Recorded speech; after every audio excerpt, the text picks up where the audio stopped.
नमस्कार दोस्तों, आप सभी का एक बार फिर से स्वागत है हमारे चैनल गंगा सागर में।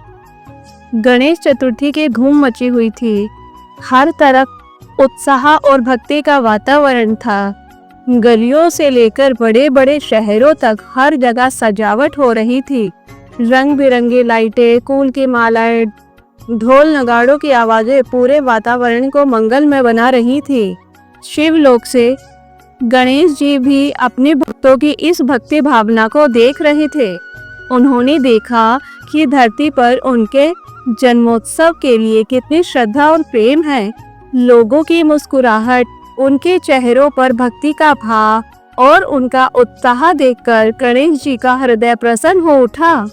गणेश जी ने सोचा, वाह, मेरे भक्त मुझसे कितना प्रेम करते हैं। मुझे भी इनकी खुशियों का हिस्सा बनना चाहिए। क्यों ना मैं इस बार धरती पर जाकर स्वयं देखूं कि मेरे जन्मोत्सव की तैयारी कैसी हो रही है। यही सोचकर गणेश जी धरती पर प्रकट हो गए और गणेश जी एक छोटे से बालक का रूप धारण कर गणेश जी नगर नगर घूमते हुए भक्तों को निहार रहे थे।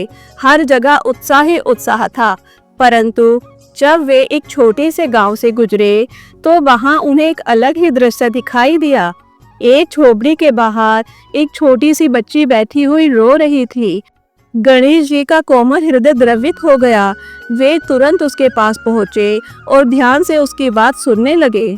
तभी उसकी दादी उसके पास आई और पूछने लगी, क्या हुआ? तो आर्या बोली, दादी, मुझे भी गणेश जी की मूर्ति घर में स्थापित करनी है। मेरी सारी सहेलियां अपने घर में गणेश जी को ला रही हैं।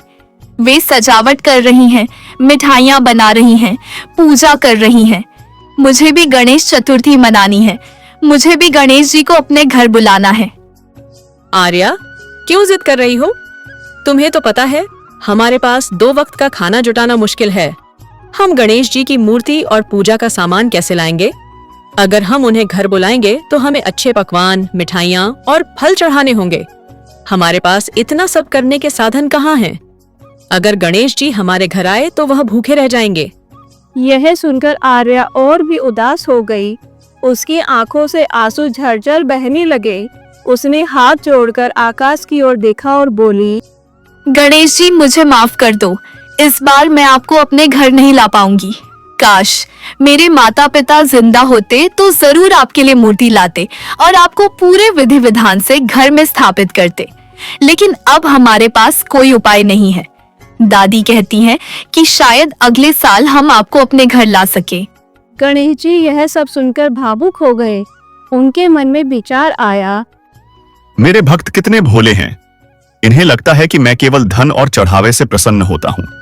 इन्हें पता ही नहीं कि मैं तो सच्चे भक्ति भाव से ही खुश होता हूँ। मेरे लिए पकवान, सोना चांदी या महल जरूरी नहीं। मेरे लिए भक्त का निर्मल हृदय ही सबसे बड़ा धन है। मुझे इनकी सहायता करनी चाहिए। वे सावित्री और आर्या के पास जाकर बोले, मैया, मेरा नाम गणेश है। मेरा कोई घर नहीं है। क्या मैं कुछ दिन आपके घर रह सकता हूँ? बदले में आप जो कहोगी मैं सारे काम कर दूंगा और आपकी हर बात मानूंगा। पर हमारा घर बहुत गरीब है। हमारे पास तुम्हें खिलाने पिलाने के लिए भी कुछ खास नहीं है। मैया, कोई बात नहीं। मुझे आधी रोटी भी मिल जाएगी तो मैं बहुत खुश रहूंगा। ठीक है बेटा, तुम हमारे साथ रह सकते हो। अब बाल गणेश उनके घर रहने लगे। उसी दिन आर्या ने कहा, भैया गणेश, आज तो गणेश चतुर्थी का पहला दिन है। दादी कहती हैं कि हम मूर्ति नहीं ला सकते, लेकिन मन तो बहुत चाहता है कि घर में गणेश जी की स्थापना हो। अरे आर्या, गणेश जी धन दौलत से खुश थोड़े ही होते हैं। वह तो अपने भक्तों की भक्ति से ही प्रसन्न होते हैं। तुम मन में भाव रखो और घर की साफ सफाई करो। मैं मूर्ति और पूजा का सामान लेकर आता हूँ। तब सावित्री अम्मा बोली, पर बेटा, हमारे पास तो पैसे ही नहीं हैं। मैया, चिंता मत करो। मैंने कुछ दिन रमेश सेठ के यहाँ काम किया था। वह मुझे बहुत मानता है। मैं वहीं से सामान ले आऊंगा।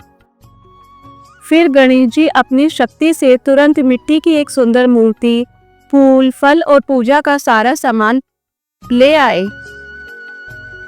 आर्या और सावित्री की खुशी का ठिकाना ना रहा। उन्होंने बहुत ही खुशी के साथ घर की साफ सफाई और सजावट की। और मूर्ति की स्थापना की। आर्या पूरे मन से गणेश जी की पूजा करती और भजन गाती। देखते देखते 9 दिन बीत गए। अब गणेश जी विसर्जन का दिन आ गया। गांव के लोग नाच गाकर ढोल नगाड़ों के साथ गणेश जी की मूर्तियों का विसर्जन के लिए ले जा रहे थे। सावित्री और आर्या ने पूरे विधि विधान से गणेश जी की मूर्ति को विदा किया और नदी में विसर्जन कर दिया। उनके दिल में थोड़ी उदासी थी क्योंकि गणेश चतुर्थी समाप्त हो रही थी। जब वे घर लौटे तो उनके होश उड़ गए। जहाँ टूटी फूटी झोपड़ी थी, अब वहाँ एक सुंदर महल बन गया था। भीतर जाते ही हर कोने में धन धान्य और संपत्ति से भरा दिखाई दे रहा था। आर्या खुशी से चिल्लाई, दादी देखो, गणेश जी ने हमारी पुकार सुन ली। उन्होंने हमारा टूटा मकान महल में बदल दिया। सही में बेटा, लोग गणेश जी को यूं ही विघ्नहर्ता नहीं कहते। उन्होंने तो कुछ ही दिनों में हमारे सारे कष्ट हर लिए। तभी बूढ़ी माँ बाल गणेश को ढूंढने लगी और आर्या से बोली, क्या तुमने गणेश को देखा है? कहीं दिखाई नहीं दे रहा। तभी गणेश जी प्रकट होते हैं और कहते हैं, मैया, इसकी चिंता मत करो। मैं तो बस 10 दिन के लिए ही आया था। अब धरती पर मेरा समय पूरा हो गया है, इसलिए मेरे भक्तों ने मुझे विदा कर दिया। पर आप चिंता मत करना, अगले साल मैं फिर से आऊंगा और आपके साथ रहूंगा।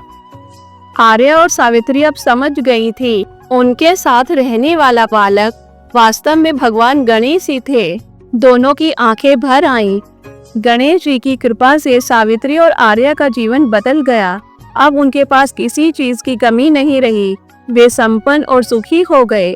अब सबसे बड़ी संपत्ति जो उन्हें मिली वह थी विश्वास और भक्ति। अगर आपको हमारी वीडियो पसंद आई है तो वीडियो को लाइक करें, शेयर करें और हमारे चैनल को सब्सक्राइब करें। धन्यवाद।